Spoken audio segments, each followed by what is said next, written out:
perkenalkan nama saya Cindy Suci Aisyah Simarmata, NIM 0104201042 dari Manajemen Dakwah A. Video ini dibuat untuk memenuhi UAS mata kuliah hadis tematik Manajemen Dakwah. Baiklah, untuk yang pertama, saya akan membahas tentang etika silaturahmi dalam Islam. Dalam Islam, silaturahmi merupakan suatu amalan soleh yang sangat dianjurkan untuk dikerjakan sebab memiliki banyak manfaat serta keberkahan di dalamnya, baik untuk diri pribadi maupun orang yang dijumpai. Salah satu manfaat yang bisa didapatkan seseorang yang senantiasa menyambung silaturahmi ialah akan diberikan umur yang panjang serta dimudahkan akan rezekinya. Sebagaimana yang dijelaskan oleh Rasulullah SAW yang artinya, barang siapa yang ingin dilapangkan rezekinya dan dipanjangkan umurnya, maka hendaklah ia menyambung tali silaturahmi. Namun, tidak cukup hanya sekedar bersilaturahmi. Seorang muslim juga harus memperhatikan adab dan juga etika yang sesuai dengan anjuran dalam agama Islam. Adapun etikanya yaitu yang pertama, niat yang baik dan ikhlas. Yang kedua, mengucapkan salam. Ketiga, meminta izin sebelum masuk. Keempat, berpakaian yang sopan. Dan yang kelima, menjaga sopan santun. Baik, di sini saya akan melanjutkan materi saya, yaitu etika dalam bertetangga. Islam mengajarkan untuk selalu berbuat baik kepada sesama, termasuk kepada tetangga. Sebagai makhluk sosial, tentu kita membutuhkan bantuan orang lain dalam melakukan segala hal. Untuk itu, sebagai umat muslim, kita diajarkan untuk berbuat baik antara sesama.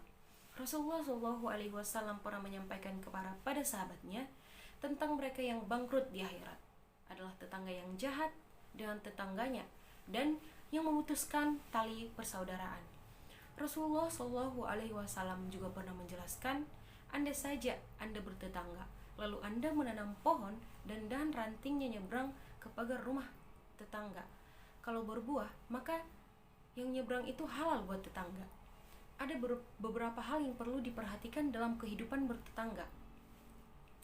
Adapun yang dijadikan bahan perhatian yakni jangan mengambil hak tetangga, jangan mengganggu tetangga, saling tolong-menolong, memberikan bantuan jika tetangga butuh utang, dan membantu menjaga rumahnya ketika tetangga pergi.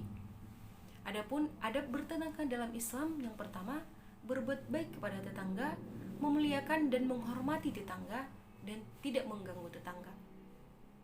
Baik, di sini saya akan melanjutkan materi saya tentang planning, actuating, organizing, dan controlling. Yang pertama tentang planning atau perencanaan. Nabi Muhammad SAW bersabda, Allah menulis kebaikan dan kejelekan yang dilakukan hambanya. Barang siapa yang berencana melakukan kebaikan tapi tidak melaksanakannya, maka akan tetap ditulis sebagai satu amalan yang baik yang sempurna baginya oleh Allah. Tetapi barang siapa yang berencana melakukan kebaikan dan betul-betul dilaksanakan, maka oleh Allah ditulis 10 kebaikan dan 700 lipat cabang sampai cabang yang banyak. Sebaliknya, barang siapa yang berencana melakukan kejelekan tetapi tidak dilakukan, maka ia dianggap melakukan kebaikan yang sempurna. Jika ia berencana melakukan kejelekan dan melaksanakannya, maka ditulis sebagai suatu kejelekan. Hadis riwayat Muslim 187, Ahmad 189. Hadis tersebut mengidentifikasi bahwa seorang muslim harus mempunyai rencana dalam segala hal yang baik, apalagi sebuah organisasi atau perusahaan. Bahkan dalam hadis tersebut digambarkan dengan hitungan matematis, yaitu satu kebaikan ditulis 10 kebaikan. Hal ini dapat diartikan planning yang baik akan menghasilkan laba yang baik. Tentu saja tidak cukup hanya planning tanpa diaktualisasikan. Jika planning yang baik tidak dilaksanakan, maka yang akan diperoleh akan berlipat-lipat. Sebaliknya, jika planning dilaksanakan, maka akan mengalami kerugian.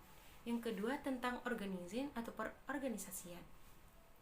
Nabi Muhammad SAW bersabda, seorang tidak diutus sebagai khalifah kecuali memiliki dua niat, yaitu memerintahkan dan mendorong pada kebaikan dan memerintahkan dan mendorong pada kejelekan. Orang yang menjaga dari kejelekan adalah orang yang dijaga oleh Allah. Seorang muslim harus mampu menegakkan fungsi sebagai khalifah dan semangat kerjasama di antara manusia. Jika dikaitkan dengan pengorganisasian, hadis ini mendorong umatnya untuk melakukan segala sesuatu secara terorganisir dengan rapi. Seperti perkataan Ali bin Abi Thalib, Kebenaran atau hak yang tidak terorganisir dengan rapi bisa dikalahkan oleh kebatilan yang lebih terorganisir dengan rapi.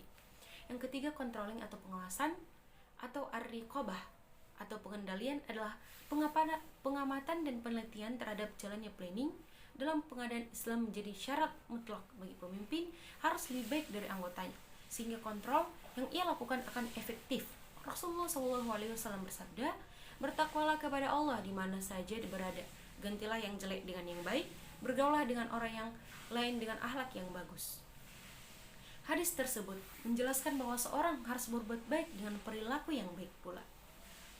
Baiklah, di sini saya akan menjelaskan materi selanjutnya, yaitu tentang etika politik Islam.